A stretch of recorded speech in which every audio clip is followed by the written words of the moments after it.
Jesus. Nós te queremos mais, Senhor. Queremos te conhecer, queremos tocar a tua face, tocar a tua glória. Tem tudo a ver com o texto que nós vamos ler hoje. Antes disso, boa noite para quem está aí no horário do nosso estudo. Bom dia para quem está vendo depois. Boa tarde, seja bem-vindo. Todos vocês são muito bem-vindos aqui. É um prazer poder compartilhar a palavra de Deus com vocês. Antes disso, vamos orar? Feche seus olhos se você puder. Concentre-se em Deus, acalme o coração. Diga para Deus que nesse momento a sua mente é dele, para que você possa aprender mais sobre as coisas dele, conhecê-lo mais, buscá-lo mais.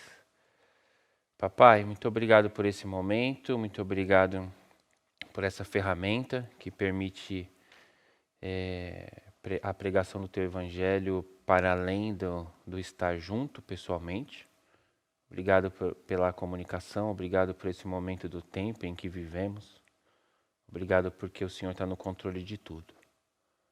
Eu peço a tua graça sobre a pregação da tua palavra de hoje, peço que o teu Santo Espírito me dirija e também dirija o entendimento dos nossos irmãos para que seja unicamente do Senhor a influência, Pai. Que o Senhor fale conosco, eu te peço em nome de Jesus. Amém. Irmãos, Circuito Bíblico, penúltima semana. Semana que vem é a última semana do nosso Circuito Bíblico. Esse circuito foi um pouco menor do que os outros por causa do nosso tempo de frutificação. Agora em setembro a gente vira o nosso ano como igreja, a gente vai acompanhar o ano escolar americano. Então de setembro para frente começa um novo tempo, um novo ano na nossa igreja e junto com isso um novo circuito bíblico. Então, nesse circuito bíblico nós procuramos reconhecer Jesus em todos os livros da Bíblia, reconhecer a figura do Salvador ou reconhecer a representação que Jesus tinha em cada livro da Bíblia. Hoje nós vamos estudar a primeira carta do evangelista João, né? Então é a carta de João, 1 João, capítulo 1. Diz assim, ó, 1 João 1, do verso 1 para frente. O que era desde o princípio, o que ouvimos, o que vimos com os nossos olhos, o que contemplamos e as nossas mãos apalparam. Isto proclamamos a respeito da palavra da vida. A vida se manifestou. Nós a vimos e dela testemunhamos. E proclamamos a vocês a vida eterna, que estava com o Pai e nos foi manifestada. Nós lhe proclamamos o que vimos e ouvimos para que vocês também tenham comunhão conosco. A nossa comunhão é com o Pai e com seu Filho Jesus Cristo. Escrevemos essas coisas para que a nossa alegria seja completa. Aqui João está dizendo que ele apalpou, como a música diz, né, que nós queremos tocar em Jesus, tocar em Deus. Ele apalpou a vida se manifestou e aí ele fala assim, por conta de que eu vi a vida, agora eu vou contar para vocês sobre a vida. Aí continua no verso 5, que é o nosso texto. Esta é a mensagem que dele ouvimos e transmitimos. Essa é a mensagem que nós ouvimos e vamos falar agora para vocês. A mensagem é essa: Deus é luz. Nele não há treva alguma. Se afirmamos que temos comunhão com ele, mas andamos nas trevas, mentimos e não praticamos a verdade. Porém, se andarmos na luz como ele na luz está, temos comunhão uns para com os outros e o sangue de Jesus, o seu Filho, nos purifica de todo pecado. Esse é o nosso trecho de hoje. Eu acho muito rico isso aqui, esse texto aqui tem uma sabedoria fina e importante de nós entendermos. Essa é a mensagem que dele ouvimos. Deus é luz e não há nele treva alguma. Então João está apresentando já dois conceitos. Um é Deus é luz e o outro conceito é as trevas. Essa treva não há nele. Então existe a luz e existe as trevas. Deus é luz. Se afirmarmos que temos comunhão com Ele, mas andarmos nas trevas, mentimos e não praticamos a verdade. Opa, olha a partícula se. Existe a possibilidade, se afirmarmos com a boca que temos comunhão com a luz, mas andarmos nas trevas, nós somos mentirosos. Então, de cara, você já percebe que é possível uma pessoa afirmar que tem comunhão com a luz, falar da boca para fora que é de Deus, que é de Jesus, mas anda nas trevas. É possível isso acontecer.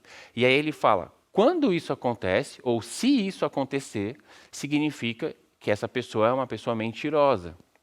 Ela está mentindo, na verdade, para ela própria. Se afirmarmos que temos comunhão com Ele, mas andarmos nas trevas, mentimos e não praticamos a verdade. Se, porém, outra condicional, se, porém, andarmos na luz como Ele na luz está, temos comunhão uns com os outros. E o sangue de Jesus, o seu Filho, nos purifica de todo pecado. O que a gente aprende aqui? Deus é luz e existe as trevas. As trevas não estão em Deus. Então Deus é luz e nele não habita treva alguma. Porém, quem escolhe por onde quer andar é o ser humano. Você tem a possibilidade de escolha se você quer andar na luz ou se você quer andar nas trevas. E aí aqui ele está falando para crentes, ele está falando, não, se você professa que é da luz, mas os seus atos, as suas ações, o seu fruto, as suas obras são obras das trevas, você não tem parte na luz, porque na luz não pode habitar a treva. Não é que Deus não gosta de você, não é que Deus não gosta da pessoa, é que Deus não aprova o que a pessoa pratica. Então ele mandou Jesus para mostrar o caminho, para nos purificar e santificar, tirar as trevas de nós, para que nós, limpos das trevas, pudéssemos andar na luz. Porém, existe a possibilidade de que pessoas limpas das trevas busquem as trevas de novo. E aí essa pessoa não tem parte com Deus. Por quê? Porque pensa nisso, como que essa pessoa vai ter parte com Deus se ela está em trevas? Aí ela sujaria Deus, entre aspas. Ela levaria a treva, a escuridão, a sujeira, o pecado para um lugar de luz, de pureza, de santidade. Então não tem como. Não tem como. Como que a gente resolve essa situação? Em Jesus Cristo. Qual é a solução para essa situação? O sangue de Jesus. Porque é o sangue de Jesus que purifica os nossos pecados. Continua o texto, verso 8. Se afirmarmos que estamos sem pecado, enganamos a nós mesmos. Então, todos caímos, todos temos a possibilidade de pecar. E a verdade não está em nós. Se você afirma que você não tem pecado, a verdade não está em nós. Então, tanto que anda nas trevas não tem comunhão com a luz, quanto o que acha que é bonzão e que acha que não tem pecado e que é o super santo também não tem comunhão, porque ele está mentindo e ele não está na verdade, segundo o texto.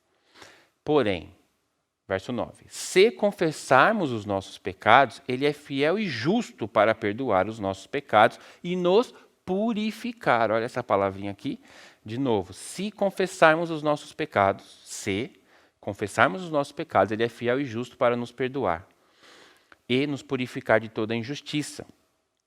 Se afirmarmos que não temos cometido pecado, aquele está repetindo, fazemos de Deus um mentiroso e a sua palavra não está em nós. Olha quantas vezes aparece a partícula C no verso 6, C no verso 7, C no verso 8, C no verso 9, C no verso 10, C. O que isso quer dizer? O que isso quer dizer é que você é responsável pelos seus atos. Isso quer dizer que Deus já fez a parte dele. Deus entregou Jesus para que através de Jesus a humanidade fosse salva, todo aquele que nele crê. Jesus, a salvação, o perdão, a purificação está disponível a todos, mas nem todos querem. Agora vamos falar com os que querem, ou os que quiseram no passado, os que escolheram Jesus.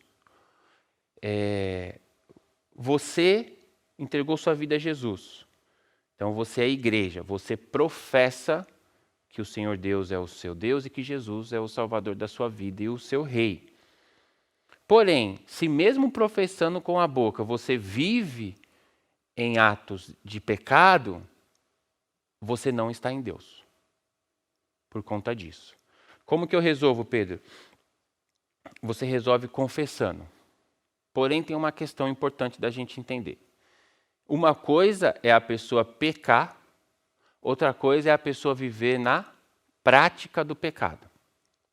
Porque Deus sonda os corações, né, irmãos? Então, uma vez que você descobre que você é purificado em Jesus, fica muito fácil viver uma vida pecaminosa. Peca, confessa, peca, confessa, peca, confessa. Porém, Deus sonda os corações.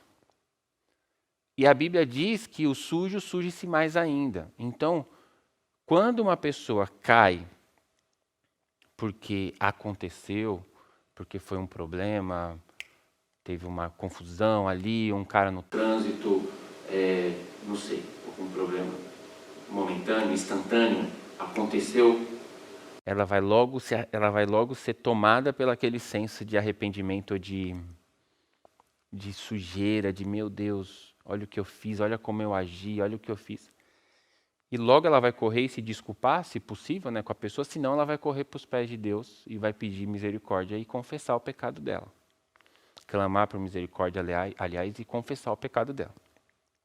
Porém, quando a pessoa planeja pecar, é muito diferente isso. É muito interessante da gente entender. Quando a pessoa planeja pecar, sabe? Ela planeja, ela faz um plano, um esquema. Ela tem um passo a passo para que aquele erro aconteça.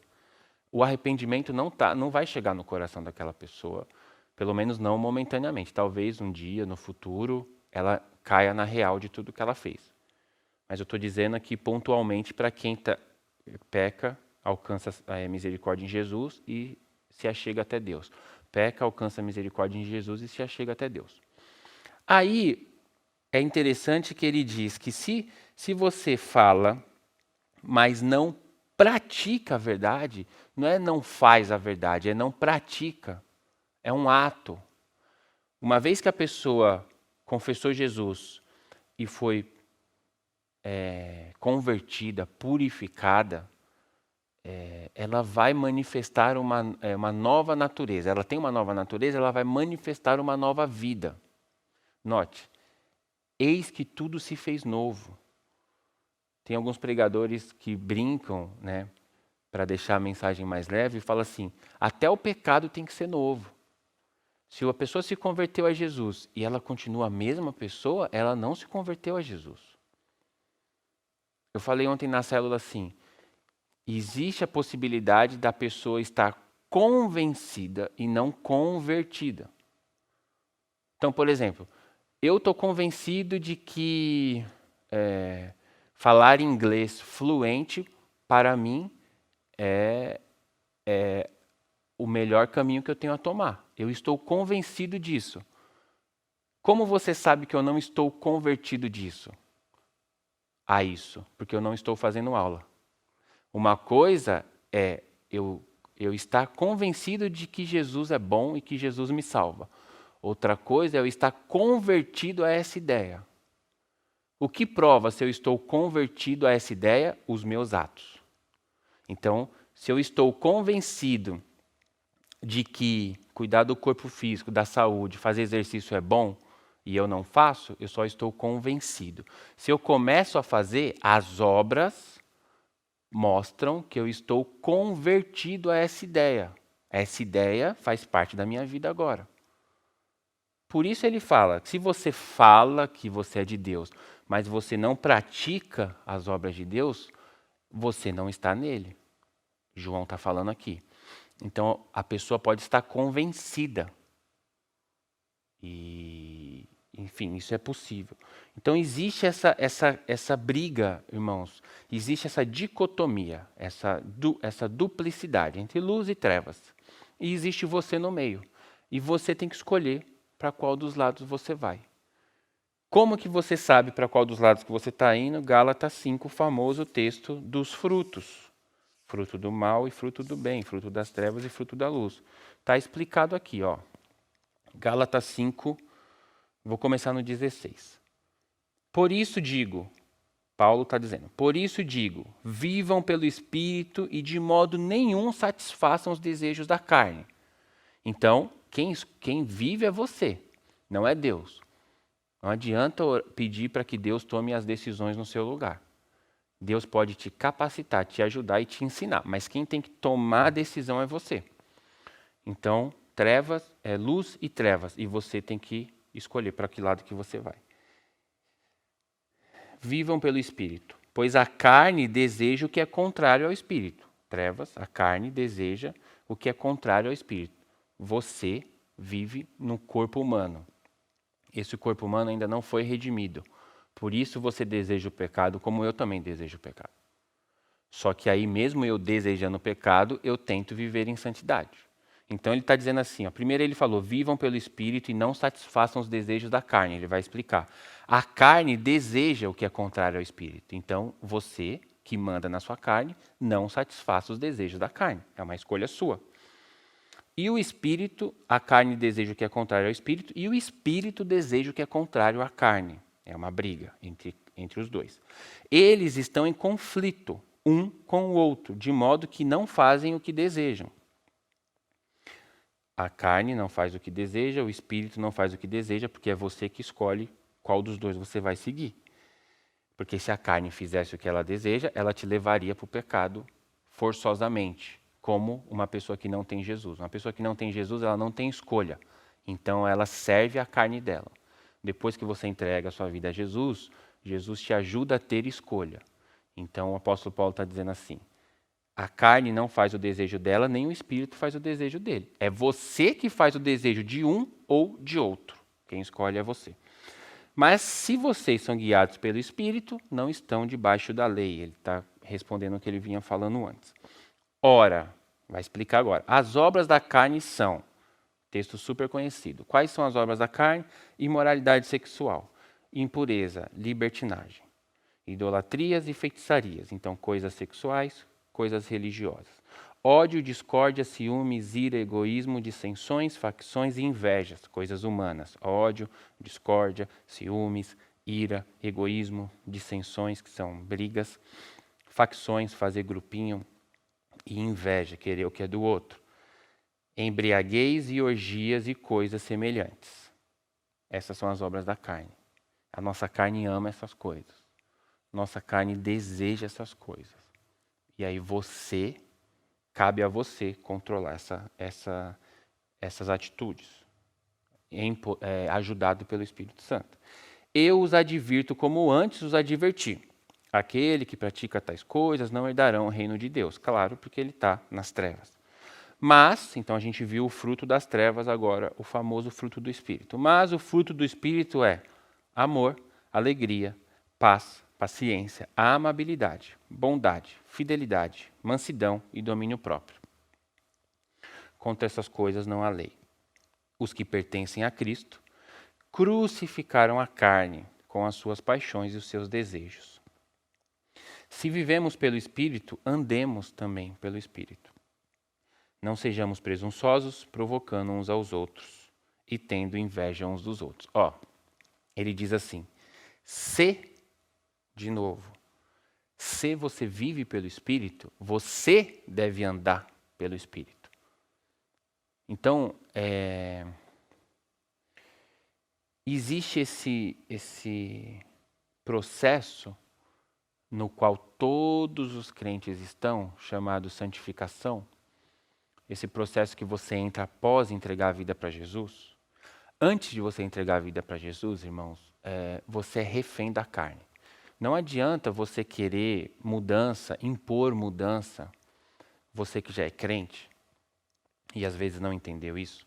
Não adianta você querer impor mudanças espirituais para as pessoas que não têm Jesus ainda. Elas não conseguem. Então você que está aí lutando com o cônjuge, ou lutando com um irmão ou uma irmã de sangue, ou pai, uma mãe, um filho ou uma filha, você queria tanto que ela se convertesse, tanto que ela parasse de praticar aquilo que ela pratica, mas ela não consegue. Por que ela não consegue?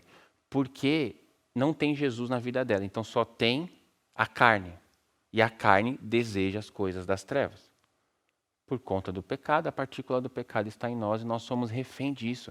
Jesus morreu justamente para nos libertar do domínio, do poder das trevas. Lembra o texto? Pastor Paulo. Confundi apóstolo Paulo e pastor Sérgio. O pastor Sérgio falou semana passada, se eu não me engano, ou foi domingo. Deus te tirou do reino das trevas, Jesus. Jesus te tirou do reino das trevas e transportou para o reino da luz. Mas você continua aqui no mundo, você continua no planeta Terra, você se batizou e no outro dia você acordou na sua casa. E você não entendeu o que é essa transferência de reinos. Agora, o cristão, ele não é mais refém do diabo, o não cristão é. Por isso que você não pode pregar para o não cristão uma mudança de atitude. Você tem que falar de Jesus. Ele não vai mudar de atitude se ele não tiver Jesus. Porque mesmo que ele entenda, ele se convença de que aquilo que ele faz é errado, ele não consegue lutar contra. Ele vive, aquele é o mundo dele. Trevas. Por isso a igreja está aqui. A igreja é o quê? Luz. E aí, a luz vai mostrar para a pessoa o caminho, não vai mostrar para a pessoa o pecado da pessoa. O pecado da pessoa ela já sabe. Toda vez que você for evangelizar alguém que você ama muito, não fala do erro que a pessoa comete, do pecado ele já sabe. Você é luz, você tem que apontar o caminho é Jesus. Então você mostra Jesus para a pessoa anda em Jesus e chega até Deus. Beleza. Você agora falando para os crentes, certo? Você nasceu de novo, você não é mais desse reino. Você é do reino da luz. Mas o seu corpo, a carne, a partícula chamada carne, que não é essa carne aqui, é a partícula do pecado que está aqui no corpo, a carne deseja o que é das trevas. Por isso que a Bíblia diz que a natureza inteira, a criação e os santos anseiam pela ressurreição dos mortos. Por que nós desejamos ser ressurretos? Porque quando nós formos ressurretos, não terá mais carne, você não precisará mais lutar contra o desejo do pecado, porque não existirá mais desejo do pecado, porque o desejo do pecado vem pela carne que está em nós, no corpo. Uma vez que você for liberto ou ressurreto desse corpo, que é o que a Bíblia chama de redenção, quando você for redimido desse corpo, aí chegamos no paraíso. Aí não tem mais influência. Mas ainda não chegamos lá. Nós estamos aqui. Aqui, nesse lugar onde nós estamos, após aceitar Jesus, todo crente está, que é a santificação, sem a qual ninguém verá o Senhor. Não é óbvio isso? Você está andando em santidade, porque você vai ver Deus. Se você não estiver andando em santidade, segundo o texto que a gente leu em João, você professa Jesus, mas não anda em santidade. Você é um mentiroso, foi o que João falou. Então corre, confessa o pecado a Jesus, ou confessa o pecado, o sangue de Jesus te purifica e você volta para o caminho certo. Você se converte. Então, moral da história, nós comeremos dos frutos que nós plantamos. Então, está posto. A realidade espiritual está posta, está colocada. Jesus, o João fala assim, nós pegamos nele, nós pegamos na luz. E a mensagem dele era essa, 2 pontos, Deus é luz. E não há nele treva alguma. Então a realidade está posta, luz e trevas. E você no meio, como dono da sua própria vida, como responsável pelos seus atos. Você escolhe quais as obras você quer praticar daquelas que a gente leu no Gálatas 5. Amor, paz, longanimidade, fé, mansidão, temperança, domínio próprio e todas as outras. E aqui as obras das trevas, impureza, ódio, lascívia, briga, facções e por aí vai. Ciúmes, inveja e por aí vai. Você escolhe. O seu fruto prova para você quem você é, não para mim. Porque eu vou dar conta da minha vida, nem da minha esposa eu vou dar conta, nem da minha filha eu vou dar conta. Elas vão dar conta da vida delas. Eu, como igreja, eu ensino. E elas também me ensinam. Você, por que Deus permite que a gente passe pelas provas? Para que nós possamos nos conhecer. Porque diante de uma prova como a do coronavírus, Deus já sabe quem você é antes de você nascer, mas você não sabe quem você é. Ou você se acha crente demais, ou você se acha crente de menos. E aí, em uma prova, você se percebe quem você é. Fala, nossa, eu resisti, louvado seja Deus. Ou, nossa, eu que achava que eu era tão crente, já estou há tanto tempo sem cultuar. Enfim, isso é uma coisa muito pessoal. Cabe a mim compartilhar o evangelho e ensinar. E também me olhar no espelho e também me autoanalisar. O importante é você saber, todos nós prestaremos contas dos nossos frutos. E quais são os teus frutos? São frutos de vida ou frutos de morte? Frutos de luz ou frutos de trevas? Ore a Deus, pergunte a Ele, ou peça para Ele te dar sabedoria para que você consiga se ver como Ele vê. Existe um lugar onde eu encerro aqui. Depois eu posso até planejar uma mensagem sobre isso, mas existe um lugar onde o diabo trabalha muito forte, que é na autoimagem. Se você pegar desde Caim, que ele reclama com Deus porque Deus aceitou uma oferta e não aceitou a outra, ele tinha uma autoimagem de que a oferta dele seria aceita, quase que impondo a Deus. A gente pode até pensar juntos se o coração dele estava mentindo ou não, porque lembra daquela história de que você pode estar fazendo uma coisa que é certa para você, mas é errada para Deus. Só que você não está mentindo, porque para você é certa, porque aprendeu errado, não buscou a Deus. Então talvez tenha gente fazendo a coisa errada, sinceramente, achando que para ele aquilo é o certo. Por isso existe a igreja, para salgar e iluminar. Por isso eu te falo essas coisas e você fala assim, será que as minhas coisas são certas? Minhas ofertas são certas? Meu fruto é o certo? Como eu faço para saber? Gálatas 5. Lê lá. Ore a Deus, peça sabedoria. Porque aí você vai enxergar os seus frutos. Ore assim, Senhor Deus, que eu me veja como o Senhor me vê. Porque isso pode até te ajudar, porque muitas vezes você se vê como uma pessoa, desprezada, e quando você fizer essa oração e Deus te mostrar como Ele te vê, você vai falar, uau, glória a Deus, eu sou essa pessoa e não essa que o mundo está dizendo que eu sou. Não essa que o meu patrão, ou sei lá, o chefe fala que eu sou. Eu sou essa aqui que Deus fala que eu sou. Então essa oração pode ou segurar o nosso ímpeto arrogante ou também nos ajudar numa falsa humildade que às vezes a gente tem e que está sendo problemática para a nossa vida. Tá bom? Então, faça um checklist, faça uma revisão, converse com Deus e olhe os seus frutos.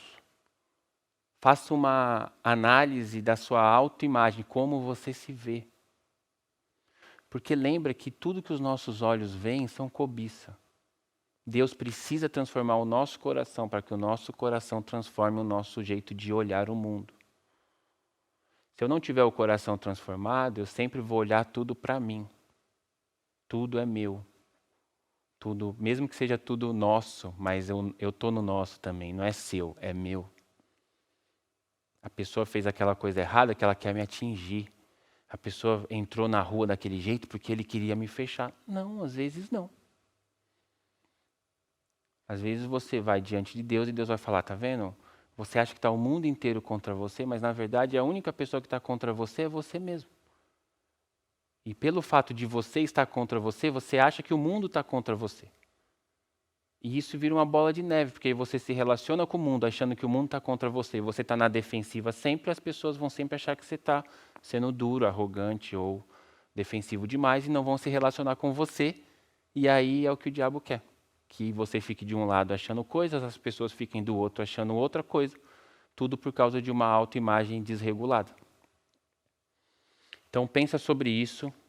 Lembre que Deus é luz e não há trevas nele. Não tem como se achegar a Deus sujo. Precisamos confessar os nossos pecados a Jesus. Confesse o pecado, fale o pecado, converse com Jesus, peça ajuda. Tá bom? Vamos orar? Senhor Deus, obrigado pela tua palavra. Que o Senhor, através do teu Santo Espírito, Pai, Santo Espírito de Deus, nos traga entendimento, sabedoria, nos ajude a nos percebermos como o Senhor nos vê, Pai. Nos ajude a entender quem nós somos em Ti, não quem nós somos para o mundo, quem nós somos em Ti, Pai. Nos ajude a darmos frutos do Espírito, frutos de luz. Nos ajude a conseguirmos resistir o mal, resistir o pecado. Visite os meus irmãos, Espírito de Deus. Visite os irmãos que estão ouvindo essa mensagem agora e conforte os corações e indique quais as atitudes que cada um deve ter, inclusive eu. É essa ajuda que nós te pedimos hoje, porque de fato queremos andar em santidade e vermos Deus, vermos Jesus na glória. De fato não queremos mentir e falarmos uma coisa e fazermos outra. Queremos andar em santidade. Nos ajude, Santo Espírito de Deus. Nos incomode, fale conosco, fale uma vez mais, incomode uma vez mais, tenha misericórdia de nós, tenha misericórdia dos meus irmãos, tenha misericórdia da tua igreja nesse momento. Dai-nos mais uma chance, para que a gente possa se limpar em Jesus e estarmos alvos como a neve diante do Pai. Obrigado, Senhor Deus, pelo teu plano, obrigado porque o Senhor nos desculpou em Jesus, nos perdoou em Jesus. Obrigado pelo teu plano que é perfeito, o Senhor continua um justo juiz, o Senhor não vê o mal como certo, o Senhor não toma o injusto como justo, jamais, mas o Senhor providenciou o sangue de Jesus para nos purificar, porque sozinho nós não conseguiríamos. Obrigado pela tua justiça que não erra, obrigado pelo teu amor que é infinito. Nós te louvamos em nome de Jesus. Amém. Deus abençoe, irmãos. Beijo do gordo, tá bom?